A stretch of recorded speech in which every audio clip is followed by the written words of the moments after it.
देखो तो सबसे पहले आपको आपकी नई पुस्तक के लिए बहुत बहुत बधाई। इस पुस्तक के बारे में थोड़ा सा बताइए। इस पुस्तक का बहुत बहुत धन्यवाद सुषमा कि आप इस पर बातचीत करना चाह रही हैं। इसका नाम है संग्रह का मधुपुर आबाद रहे और न्यू वर्ल्ड पब्लिकेशन से ये किताब प्रकाशित हुई है। इसमें कुल 54 या 60 कविताएं हैं तकरीबन और कई स्वरों की कविताएं हैं। जैसे अगर आप इसे कहना चाहें कि खालिस स्त्री विमर्श की कविताएं, तो ऐसा भी नहीं है। एक पाठक ने कल मुझसे बात करते हुए कहा, ऐसे ही मजाक मजाक में, कि आपने खूब पुरुषों के खिलाफ लिखा है। तो मैंने कहा, अरे उसमें तो कुछ प्रेम की कविताएं भी हैं, बड़ी खूबसूरत प्रेम कविताएं हैं, कुछ प्रकृति के चित्र हैं, कुछ वात्सल्य की कविताएं हैं और वैसे तो मुक्त छंद की ही कविताएं हैं, लेकिन कहीं कहीं कोई गज़ल भी आ गई है। तो मैंने मतलब ऐसा नहीं है ना कि हम कुछ तय करके लिखते हैं कि हमें इस विषय पर ही लिखना है।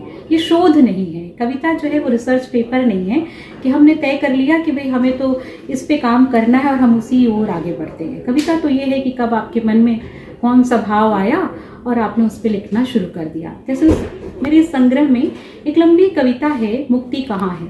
आप इसे स्त्री विमर्श की कविता न भी कहें तो स्त्री स्वर तो इसमें है। स्त्री मुक्ति के लिए संघर्ष का पूरा इतिहास है, आज़ादी के लिए छटपटाहट है। तो वो कविता कैसे लिखी गई? अचानक एक दिन बैठे बैठे बस में सफ़र कर रही थी मैं और कुछ पंक्तियाँ दिमाग में आई और उसके बाद मैं कॉलेज पहुँची और उसी रॉ में पूरी की पूरी कविता, लंबी कविता है ये, वो कागज़ पर अनायास उतर गई। बाद में मैंने थोड़ा बहुत उसमें परिवर्तन किया, संवारा।